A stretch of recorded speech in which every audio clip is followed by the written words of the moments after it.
Hello everyone. Before we begin our discussion of inverse proportion in this video, I would like to do a quick recap of what we learned last time and perhaps develop some new notation, a little bit of formalism that is going to help us solve problems. Although not immediately, but in later stages we will come to realize that it is a useful way of thinking about things. So in the last video we saw that if two quantities were in direct proportion, let's call the two quantities, let's give them labels. So we're going to call one y and the other x. We often do that. X and y are reserved for quantities that change. So these are quantities that are variables. So we're going to vary these quantities and we call into being the following relationship between these two quantities. We say that y changes as x. We saw that this statement means that y is directly proportional to x. In other words, they occur in some ratio which is preserved. If you change y, if you make y double, x is going to become double of what it originally was. If you halve y, x is going to become only half as large. In other words, the ratio is preserved. If you change one, the other compensates so that the ratio does not change. Now, this is all that there is to direct proportion. There are no other aspects of this relationship, although it's a useful relationship. So I'm going to now write this in a different way. Again, this is not something new. This is not something out of the ordinary. This is just a restatement of what we have already said. But it is a useful way of writing down things, and it makes lives easier. So if these two quantities are in direct proportion, that means that their ratio, y over x, is preserved. Whoops. Preserved. Okay. Preserved. Y over x is preserved. Let's give that quantity a name. It's useful to give that quantity a name because it's not changing. It is held constant. So I'm going to call that quantity y over x because it's the same throughout. No matter how we change y, this quantity is not going to change no matter how we change x. So let's call this quantity k. If we call this quantity k, then we can now write down this equality, right? This equality is now, we have now the right to write down this equality because we already defined this relationship to mean that these two quantities occur in some ratio k. And if I write this down and I multiply both sides by x, so I have here x and x, I can now write down y equals k times x. And this now, this bears a lot of resemblance to this statement. So this statement here bears a lot of resemblance to this statement, and we have now seen that if we write something of this form here, y is proportional to x, then it gives us the right to write down y equals kx. In other words, this gives us the license to replace the proportionality sign with an equality sign with the proviso that we add on here, well, we multiply on here a constant of proportionality. We're going to call this constant, the name constant of proportionality. We often do that in science, and when we apply our understanding of mathematics to problems, we often write down these kind of relationships in the form of an equality. So this is a useful way of writing things down, but it is not really anything different from what we have already discussed. So one very important thing is that you can let y and x be anything they want to be, as long as you change only one of those quantities. This equality is going to hold. Now in experiments this will certainly be, well, I don't want to get into the experimental nature of things where we discuss when does this equality hold and when it doesn't, because for every given situation it's going to hold in a different way. So without getting into that discussion, let's just look at what inverse proportion is, and we are going to look at a very simple problem. we're going to look at a very simple situation where inverse proportion arises very naturally. So suppose you have a stretch of road. So here's our stretch of road. Oh, what happened to my chalk? So here's the stretch of road that we're talking about, and let's make that stretch equal to 100 meters. So one point of the stretch we'll call A, and the finishing point we'll call B. What happened to my chalk size? Okay, there you go. Hopefully now it'll work. Okay, fine. So this is the stretch of road, which is 100 meters across, and we have here, we're going to drive across this stretch in our car, Rolls-Royce, in our Rolls-Royce Phantom. We're going to drive in this direction, and we're going to do it at different speeds, right? So for example, we're going to, okay, so I'm going to write down now different values. So let S be the speed at which we drive, and let T be the time that it takes for us to make our way from A to B. Actually, let me make this a little neater here. So I'm going to, whoops, this is doing, okay, so a little more neat. So here we go, S and T.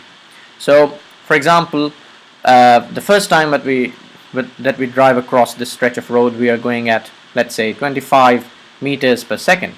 I should mention what the units are. So this is meters per second, and this is seconds. Okay, so this is meters per second, and this is second. So at 25 meters per second, you drive across this stretch of road, and we can see very clearly, it is completely obvious that it would take us 4 seconds, because you can chop up 100 meters into 4 bits of 25 meters each, and in 1 second you go 25 meters, so that means you're going to take 4 seconds to go 100 meters. Now suppose we now went at 50 meters per second. Once we go at 50 meters per second, you can see that it's now only going to take 2 seconds, because, well, in the first second you go 50 meters, and the second you go 100 meters. So if we double the speed, the time only drops to half as large. That is interesting, to say the least, because this was not the pattern earlier when we saw that if we doubled one quantity, the other also doubled. Now the other is becoming only half as large. And if we drove then at 12.5 meters per second, if we drove at 12.5 meters per second, you would see that you can chop up 100 meters into 8 equal bits of 12.5, and it would take you 8 seconds to go across this stretch of road. Now the pattern that we see here, if you double the quantity, the other becomes only half as large. If you halve the quantity, the other becomes twice as large. This is a new pattern, and it would be useful for us to define something that would enable us to always refer to this kind of a pattern. And we're going to define now inverse proportion. For that, I would want you to look at the quantity 1 over t. So we're going to look at the reciprocals of the time. So for the first experiment, when we went at 25 meters per second, it took us 4 seconds to go across the stretch. So 1 over 4, so we're going to look at the quantity 1 over t, which is 1 over 4 in our case. 1 over 4 is 0.25. Okay, 0.25. That's for the first experiment. For the second experiment, 1 over t is 1 over 2, which is a half, which can be written as 0.5. What about for the third experiment, when we drove at 12.5 meters per second, then the time that it took us was 8 seconds. So 1 over 8 is equal to 0.125. You can check that it is indeed equal to 0.125, Right now we haven't discussed how to change fractions into decimals, but pretty soon we'll be doing that. But for now, you can use a calculator to actually check that this is indeed true. So 0.125. Now you see the pattern quite clearly. See, these quantities are indeed, these two quantities are definitely in direct proportion.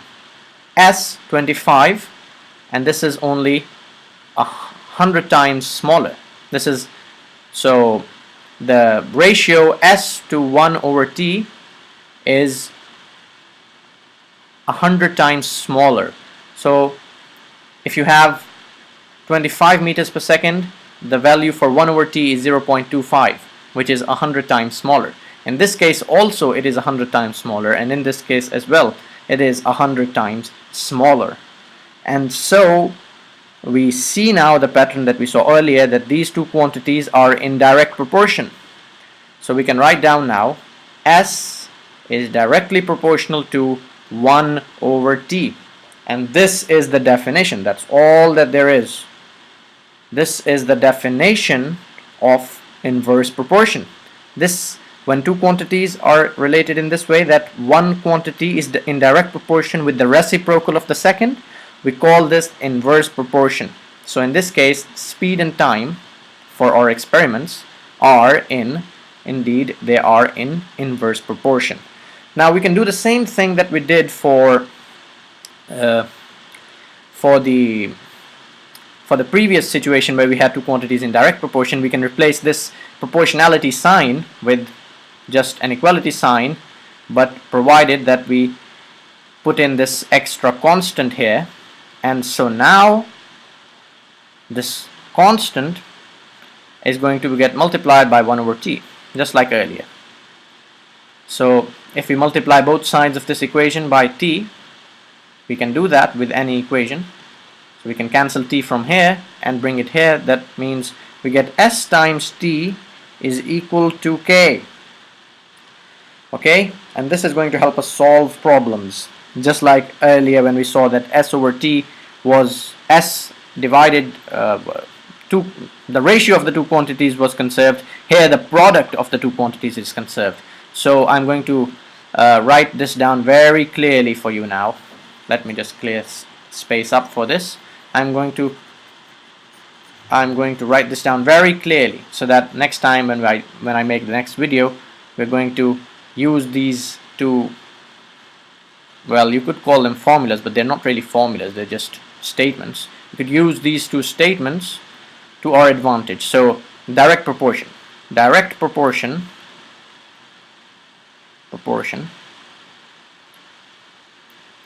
x over y is constant.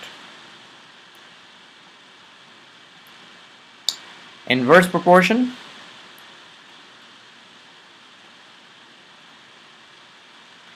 x times y is constant. So for what does this mean?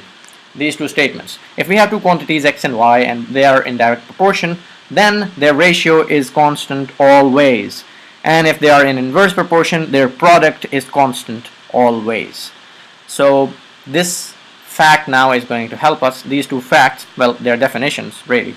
They're going to help us solve problems in the next video. And these two statements are going to help us solve problems that involve any number of variables. So we'll see that if we have 3 or 4 variables, we have to track down all 3 or 4 of them. These statements will make our lives very much easier. So I'll see you in the next video.